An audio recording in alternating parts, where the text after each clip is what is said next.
일단 뭐 정치라고 하는 것이 그 민심이라고 하는 바다 위에서 이루어지는 거니까 보수층의 지지자들이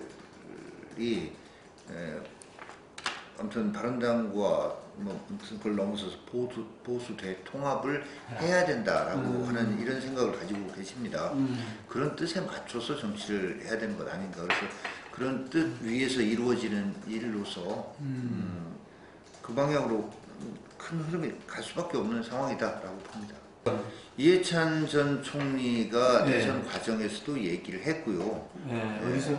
대선 과정에서 이해찬 총리가 아무튼 우파를 아무튼 뭐 그때 괴멸이라는 표현을 썼는지까지 정확치 않지만 이렇게 아무튼 우파를 철저하게 아무튼 약화시켜서 좌파 장기 집권을 해야 된다는 얘기를 이해찬 총리가 했는데 그분이 지금 현 여권 내에서의 차지하는 위치로 볼 때 뭐 우연히 나온 말은 아닐 거라고 보고 저도 현재 여권의 여러 인사들과의 어떤 대화, 토론을 통해서 본다면 그런 것들이 여전히 드러나고 있고 또 지금 뭐 그런 잘못된 과거의 잘못을 바로잡는 과정에서 드러나는 것을 어떻게 처벌 안 하냐 이런 식으로 변명을 하고 있지만 지금 방송 장악도 그렇고 지금 국정원과 관련해서 그 적폐청산이라고 하는 이런 시도가 이루어지는 것도 최근에 민주당에서도 73건의 국감 과정에서 드러난 적폐다라고 하는 또 문건이 나왔지 않습니까? 근데 드러난 적폐 현황만이 아니라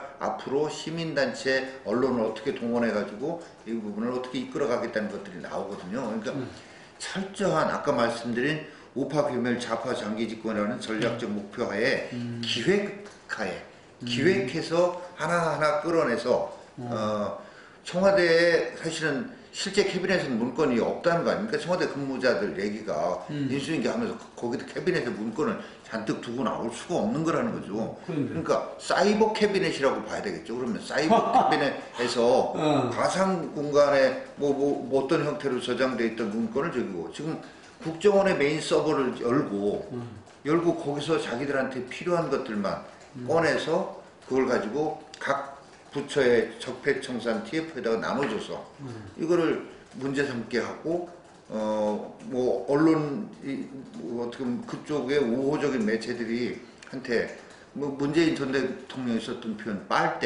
빨대들을 활용해 가지고 기정사실화해서 일단 인민재판으로 먼저 처단하고 그 다음에 검찰을 동원해서 기소하는 이런 치밀하게 짜여진 기획에 의해서 진행되는 이런 걸로 저희는 보고 있고 이건 사실이라고 생각합니다. 팩트에 부합한다. 전적으로 공감합니다. 전적으로 공감하고 그 책임 정치 아닙니까? 박근혜 대통령이 사실은 박근혜 전 대통령이 어떤 법적인 잘못을 했느냐 여부는 아직도 진행 중입니다. 그렇죠. 법원의 판단이 있어야 되고 그 법원의 판단조차도 뭐 우리가 법치주의 국가에서 인정하고 존중해야 되지만 전적으로 옳다라고 볼 수도 없습니다. 과거의 시국 사건에 대한 재심 판단 이런 것들을 본다면요. 근데 그런 법적인 책임 문제와 별개로 잘못과 책임 문제와 별개로 정치적으로 분명히 잘못됐습니다.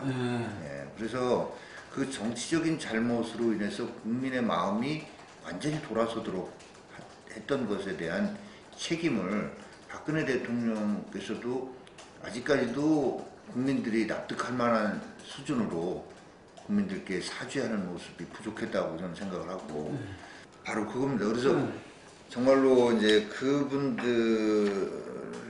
그분들께서 우파가 괴멸되기 직전까지의 이 위기 속에 빠진 이 상황에 대한 인식이 아직 부족하신 것 아닌가. 얼마나 지금 위험한 상황 속에 아까 말씀하셨듯이 민주주의라는 게 어떤 생각의 차이를 인정하는 거고 그렇죠. 서로 생각의 차이가 다른 정당, 정치 집단들이 그거를 서로 대화와 토론을 통해서 합의를 이끌어내면서 공동체를 이끌어가는 것인데 한쪽이 완전히 괴멸할 상황이면 그건 결국은 공동체 전체가 어떤 위기에 빠진 거거든요. 이렇게까지 된 거에 대한 내 책임이 얼마나 큰가 하는 이런 인식이 아직도 부족한 것 아닌가 하는 생각이고요. 물론 그 과정에서 이런 것도 있습니다. 지금 복당하신 분들 중에서도 그분들 못지않게 잘못이 있는 분들도 분명히 있습니다. 그분들 역시 마찬가지입니다, 사실은. 네, 뭐 총선 패배 그 이전부터 올라가면 소위 이제 친박 비박으로 나눠져서 친박들이 물론 더 잘못이 크다고 봅니다만은 그런 폐쇄적인 어떤 권력 운용을 하게 된 데는 당권을 장악했던 당시에 그러니까 총선 패배 훨씬 전이죠. 당권을 장악했던 사람들 아무튼 그분들이 당내 인사권을 행사하는 데 있어서 철저하게 거기도 똑같이 그런 모습을 보였고 그것에 대한 대응으로서 또 청와대를 중심으로서 친박계가 더 그런 또 폐쇄적인 권력 운영을 할 수밖에 없었던 이런 상호 나쁜 방향으로의 상승 이런 에스컬레이트가 되는 그런 것들이 벌어졌습니다. 그러니까 단순하게 총선 공천 과정에서 무슨 옥새 들고 나르시아를 떠나서 그 이전부터 조기에 차기 권력에 대한 어떤 욕심 뭐 이런 것들에서 시작된 당내 분란이 있었고 그런 것들에 대한 아무튼 책임을 그 이제 원만하게 이렇게 돼 왔다면 권력 투쟁 과정에서 있을 수 있는 정도라고 볼 수도 있겠지만 지금은 거듭 말씀드리지만 정말로 우파가 괴멸될 것 같은 이런 상황이 됐다면 살신성인해서 이 우파 괴멸을 막는 용기 있는 모습을 보여주셔야 그러면 저는 그 중에 그 어떤 분들은 다 죽는 게 아니라 죽어야 사는 경우도 정치에서 많이 있지 않습니까? 그렇죠. 그럴 수도 있는 것일 텐데 끝까지 이렇게 현재의 알량한 어떤 뭐 국회의원이라고 하는 이 그 지위가 탐나서 그런 건 아니겠죠, 분들도. 아무튼 이런 지위나 위치나 같은 얘기겠습니다만은 아무튼 이거에 집착하는 본인의 명예에 집착한다고 볼 수도 있겠죠. 지금 현재 작은 명예 위치나 지위보다는 작은 명예에 집착하면서 더 큰 것을 잃는 우를 범하고 계신 것 아닌가. 서청원, 최경환 이상의 못된 역할을 한 사람들도 있었다고 봅니다. 그래서 서청원, 최경환, 김무성 이렇게 뭐 이름 말씀드리고 싶지 않습니다. 제 입으로는. 왜냐면 그렇지 않아 다 여기 진짜 그 당사자들도 알고 이 당의 구성원인 다른 의원들도 알고 국민들도 압니다. 어느 분들이신지는. 다 알죠 이제는. 일당 꼭 반드시 일당이어야 하는가. 지난 총선에서 국민이 짜준 어떤 뭐 민의의 구도가 있는 것 아니겠습니까? 그런데 바른당은 탄핵 과정에서 그 민의 총선에서 나타난 민의와 상관없이 떨어져 나가서 만들어진 정당이지 그렇죠. 않겠습니까? 근데 그래서 바른당과의 합당, 뭐 늦은 또 보수 우파의 그 대통합 이런 것들은 저는 이제 필요하고 그게 민의에 반하는 것이 아니라고 봅니다. 그런데 더 나아가서 이제 보수통합 대통합이 아니라 중도 보수통합 이게 문재인 정권의 어떤 독선을 견제하고 막아내기 위해서는 필요한 측면은 있습니다만은 그 결국은 그 이제 국민의당 얘기일 텐데 국민의당은 분명히 총선 과정에서 민의의 어떤 결과로서 나타난 국회 내 세력이지 않습니까? 그게 정치 지도자들의 뜻에 의해서 다시 이합집산하는 게 바람직한가에 대한 의문도 가질 수가 있고 또 실제로 가능한가에 대해서 저도 원내 그 어떤 지도부에 속한 사람의 한 명으로서 의회는 결국은 숫자 싸움이기 때문에 저는 그때는 뭐 합당 뭐 이런 게 아니라 최대한 아무튼 연대를 통해서 같이 보조를 맞추는 것이 필요하다라고 강하게 의견을 얘기를 해왔었습니다. 그런데 인사청문 과정에도 그렇고 국민의당이 결정적일 때 결국은 돌아서서 이렇게 하거든요. 그래서 지금도 이제 안철수 대표와 이제 호남파들 간에 알력이 있습니다만, 그럼 국민의당이 지난 20대 총선 과정에서 나타났던 그 태생적 한계를 가지고 있다고 봅니다. 그래서 저는 유승민 대표가 국민의당과 소위 말하는 이제 그 보수 중도 통합 이거에서 어떤 성과를 이뤄내기는 굉장히 어렵지 않을까 이렇게 보고 있습니다. 어쨌거나 이제 다음 달 중순경에 있는 원내대표 경선 때 이제 어떤 결과가 나오느냐의 문제가 중순입니까? 초순이 아니고? 제가 듣기로는 중순으로 듣고 있는데 저도 뭐 정확한 일자는 모르겠습니다. 그래서 다음 달 중순에 그 원내대표 경선 결과에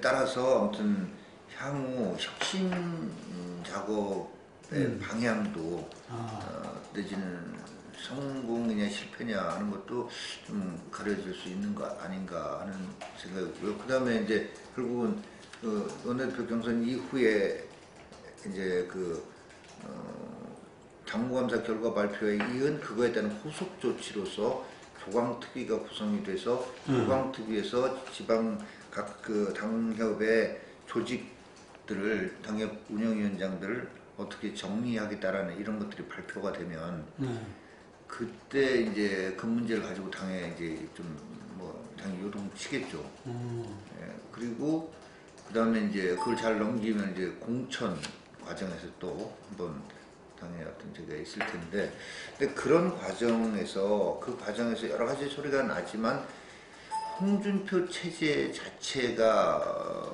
무너지지는 저는 않을 거다라고 봅니다. 지방선거까지 갈 것이다. 예, 대안이 또 없는 면도 있습니다, 분명히. 임기는 2년입니다. 2년입니다. 임기가 많이 남았. 예.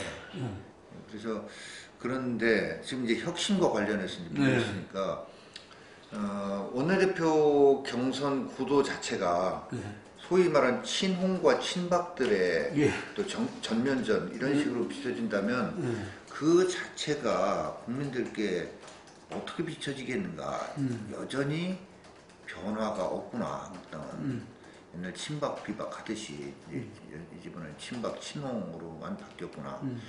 이렇게 되고 거기에서 어떤 분이 돼도 그런 식으로 해서 된다면 국민들한테 희망을 드릴 수가 있겠는가라는 생각입니다. 그래서 다르게 될 가능성도 있어요.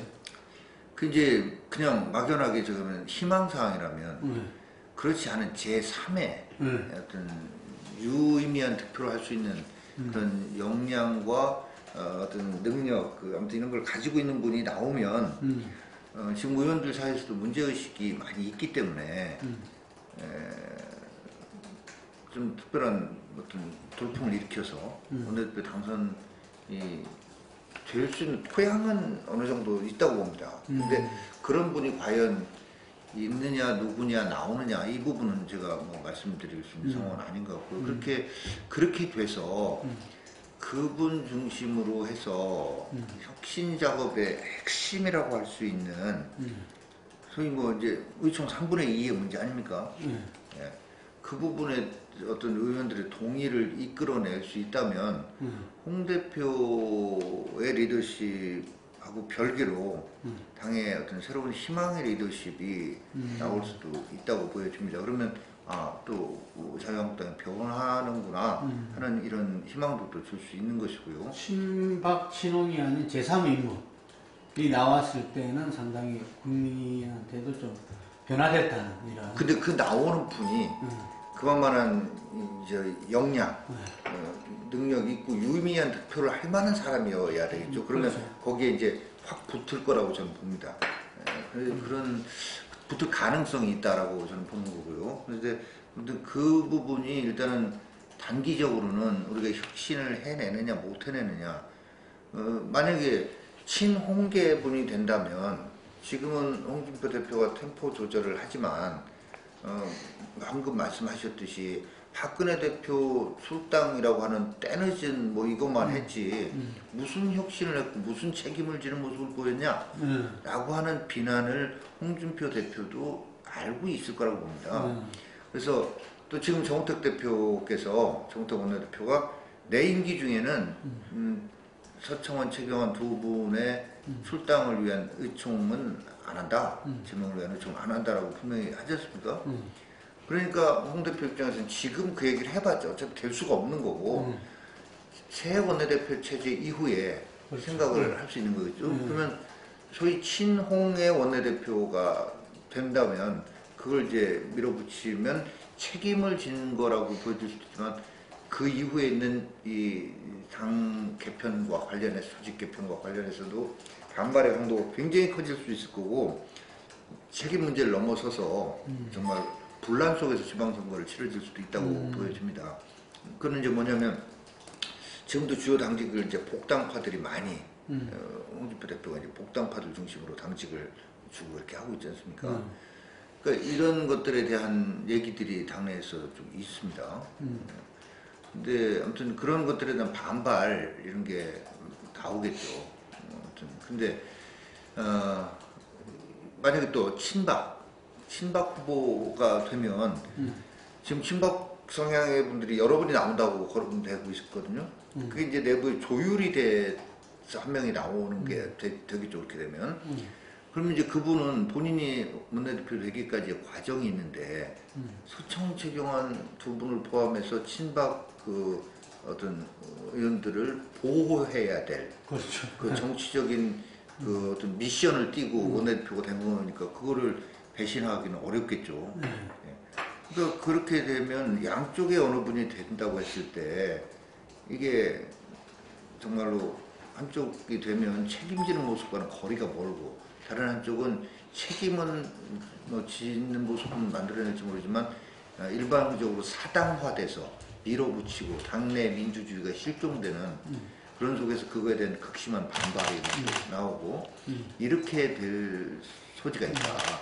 그래서 합리적인 제3의 어떤 리더십이 나와서 책임을 질 수밖에 없다는 것을 동의를 얻어내고 책임지는 모습은 그러면 정말로 균형, 책임에 있어서의 균형 이런 부분들을 의원들의 동의를 이끌어내는 그런 부분과 관련해서 의원들의 동의를 이끌어내는 이런 리더십이 이번 의총에 만들어지느냐 못하느냐 이 관건이다. 예, 저는 그렇게 최근에 보면 그렇습니다. 최근에 보면 그러니까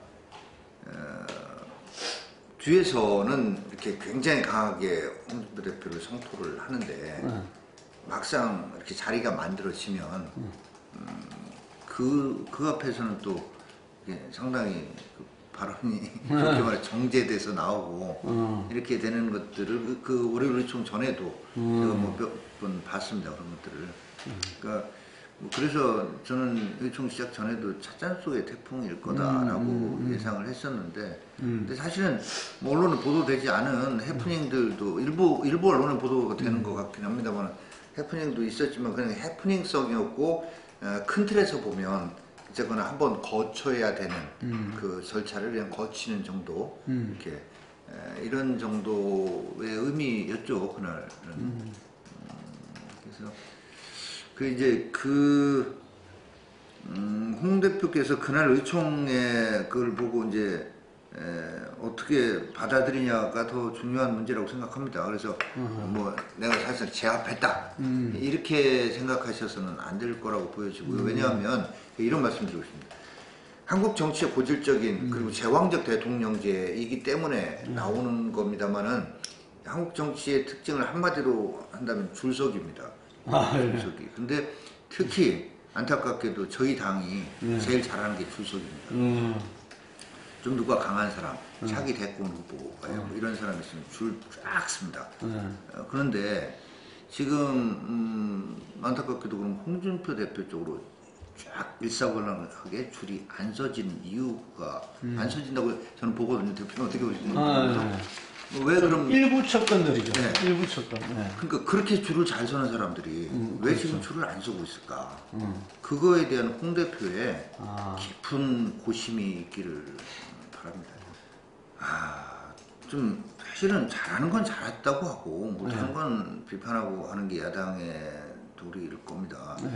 제가 여당 할 때도 참 야당 의원님들은 왜 저렇게 모든 거를 꼭 해야 되는, 예를 들면 규제 프리존 특별법 뭐 등등 노동개혁 관련한 거는 좀 생각의 차이가 있을 수 있다 치지만 그 서비스 산업 발전 기본법 이런 것들은 하자고, 저쪽 단체장들도 하자고 하고 하자고 하는 이것도 자기네 내부에서도 해야 된다고 하는 줄 이렇게 안 하나 이런 생각도 했었었는데, 그래서 저는 그 문재인 정부 6개월에 대해서는 정말 좋은 평가를 할 수 있는 부분이 거의 없다고 보입니다. 그래서 한마디로 얘기하자면 정치 부복, 인사 참사, 이거 그다음에 외교에 있어서의 국익 손실, 이 세 가지를 하면서 국민들의 여론 지지도를 계속 유지하기 위한 쇼통, 쇼는 정말로 기가 막히게 했던. 근데 실상은 인사참사,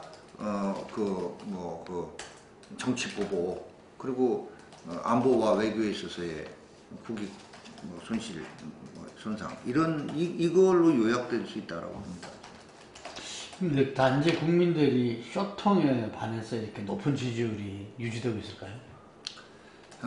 그거는 이제 박근혜 정부에 대한 실망감이 워낙 컸던 부분이 첫째 원인일 거고요. 그리고 그러고 나서 그거에 대한 책임 단죄 뭐 이런 부분이 제대로 아까 저희 당내에서도 안 된 이런 부분이 뭐 또 큰 하나의 원인일 거라고 보고, 그 다음에는 글쎄요, 이제 쇼라고 하는 거를 그냥 쇼통, 단지 쇼통이냐 이렇게 할 수도 있겠습니다만은, 그걸 넘어서서 국민들이 지금 뭐랄까 가려워한달까 이런 부분을 정확하게 알고 거기에 반응을 하고 있습니다. 반응을 하는 쇼를 하고 있다라고 봅니다. 근데 실상에 어떤 들어가 보면 그게 아닌데도 불구하고 그 쇼만 그러니까 어떻게 보면 이런 거죠. 예를 들면 국회 와서도요. 지금 여야정 협의체를 얘기하지만 정의당을 반드시 집어넣어야 되겠다라고 얘기하고 있고, 그것 때문에 안 되고 있는 거예요? 그런 형식적인 면에서는 교섭단체도 아닌데 반드시 정의당을 넣어야 된다라고 하는 이런 것도 있고, 또 실제 내용 면에서는 실제로 뭐 전혀 원전 신고리 오리고기 중단할 때 국가 에너지 정책의 근간인 정책의 저기를 대의기관이 국회에 완전히 제껴놓고 공론화위원회라고, 말이 공론화위원회지 어찌 보면 나쁘게 말하면 인민위원회 만들어서 하는 거와 똑같다. 이번에 저희 4대강 보호를 여름에 열었던 거에 이어서 지금 16개 보호를 다 개방할 때도 일체 국회, 제가 국토교통입니다만 그 부분도 국회에 보고나 설명 한마디 없이 그걸 표시하고 있는. 그러면요. 그러니까 말은 협치, 여야정 협의체를 얘기하는데 의지가 전혀 없습니다. 그런데 이걸 국민들이 볼 때는 그렇잖아요.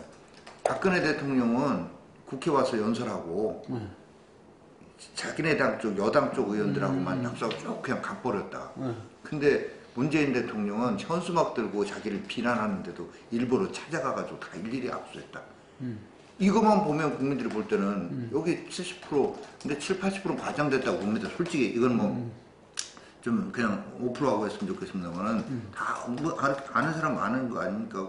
뭐 약간의 과장이지만 박근혜 전 대통령과 전 정권에 대해서 한 맺힌 여론조사 기관에다가 줘가지고 그래서 그 사실은 시뮬레이션 뭐 이렇게 할 수 있다라는 얘기를 하는데 어찌됐건 그래서 어쨌건 지금 80%가 나온다면, 참 70%가 나온다면 한 60%까지는 진짜 나오는 거죠.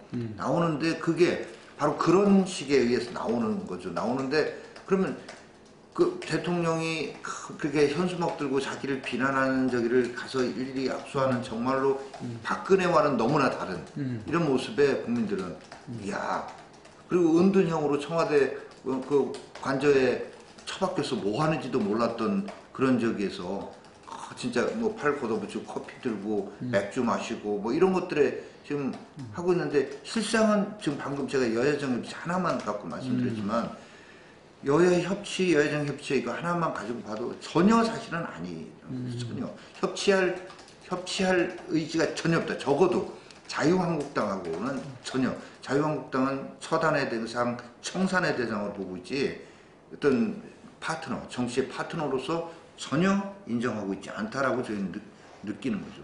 한국당에서 예하정 협의체가 현실적으로 뭐 비교섭단체에 있는 정의당, 지금 비교섭단체 이제 바른정당 들어가니까 이제 3당이 되겠네요, 이제는.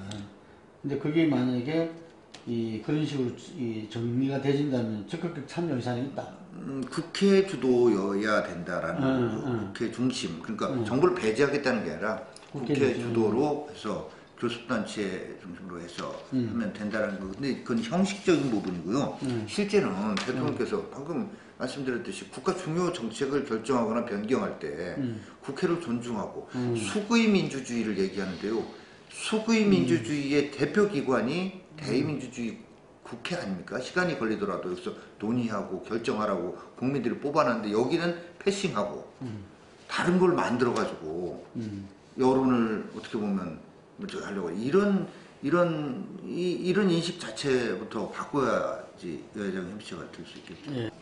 지금 그래서 뭐 다음 주에 2번, 그 다음 주에 2번, 그 다음 12월 초에 2번 해서 6번의 개헌특위 회의 일정이 지금 오늘 통보가 돼서 왔습니다. 그런데 저는 한마디로 쉽지 않을 거라고 봅니다. 첫째 이유가 개헌 내용에 있어서 소위 제왕적 대통령제의 폐해를 절감하면서 왜 이렇게 불행한 대통령이 계속 나올 것인가. 이게 촛불을 거치고 탄핵을 거치면서 우리 많은 뜻 있는 우리 국민들이 다 공감했던 건데 이거 안 하겠다는 거거든요. 지금 보니까 4년 중임제 대통령제로 정부 여당 청와대는 4년 중임제 대통령제로 가면서 법률안 발의권 정도를 국회에다가 주는 이 정도를 생각하고 관심이랄까 일종의 지방선거 캠페인용으로 이걸 쓰려고 하면서 지방 분권, 지방 정부로 만들겠다 지자체가 아니라 저도 지자체장 출신으로서 그 말이 틀린 말은 아니라고 봅니다. 그러나 어쨌건 지방선거와 같이 하겠다고 하면서 지방자치단체 내지는 지방정부를 이렇게 선동하고 있다 지금. 네. 그래서 정치공학적으로 접근하고 있다. 선거공학적으로 접근하고 있다. 그래서 그렇게 하고 또 국민의 기본권. 그 제가 지난번 회의 때도 얘기했지만 삼성 그 제1기획이라고 하는 국내 제1의 광고기획사를 내세워가지고 개헌만 하면 미세먼지가 해결되고 개헌만 하면 청년 일자리가 해결되는 것처럼 이렇게 그건 기본권도 아니죠. 그러니까 완전히 갑자기 지상낙원이 될 것처럼 하는 광고를 하겠다고 해서 제가 특위에서 이런 건 있을 수 없다라고 제가 지적을 한 바 있습니다만은 아무튼 기본권과 지방분권이라고 하는 근데 기본권은요 사실은 많은 헌법학자들이 지금 현행 헌법의 기본권 조항만으로 보장하지 못할 기본권 아무것도 없다라고도 합니다. 근데 정치적 프로파간다의 수단으로 이 개헌을 이용하고 있다라고 저는 봅니다. 그래서 그런 식으로 하면서 법률안 발의권을 국회로 넘겨주면 미국처럼 미국식의 어떤 의원 국회 보조 시스템이 되지 않으면 의원이 법률안 발의권을 넘겨줘 봤자 전부 입법밖에 못합니다. 그러니까 그런 우스운 아니면 지금도 보면 국회의원들 법안 많이 발의해서 가결했다고 상 받고 그러는 거 보면 참 가소롭습니다. 자꾸 고치고 예? 뭐 벌금 액수 고치고 이런 거 해가지고 많이 했다고 상 받고 이런 참 이런적인데 아무튼 그 우리 국회의 사무처 시스템이나 보조 시스템 가지고는 사실상 뭐 의미 없는 걸 크게 양보하는 것처럼 하면서 4년 중임제 대통령제. 근데 저희가 이 부분은 이런 거죠. 국민들이 아직도 대통령제를 대통령은 더 신뢰할 수 있고 국회의원은 나쁜 놈들이다. 이렇게 생각하시는 이게 참 벽입니다만은 아무튼 그런 점하고 저는 또 하나 이런 거죠. 저희로서는 지방 개헌이 잘 합의가 돼서 된다면 빨리 하면 빨리 했으면 좋겠긴 하겠지만 지방선거와 같이 하는 거는 맞지 않다. 개헌이 물론 지방선거가 작은 거라는 건 아니지만 지방선거보다 훨씬 더 큰 주제입니다. 근데 이거를 선거 국면 속에서 내가 어느 당에 누구를 찍어야 되느냐 하는 문제와 연계해서 투표를 한다면 이 개헌에 대한 국민투표 결과가 왜곡될 수 있다고 봅니다.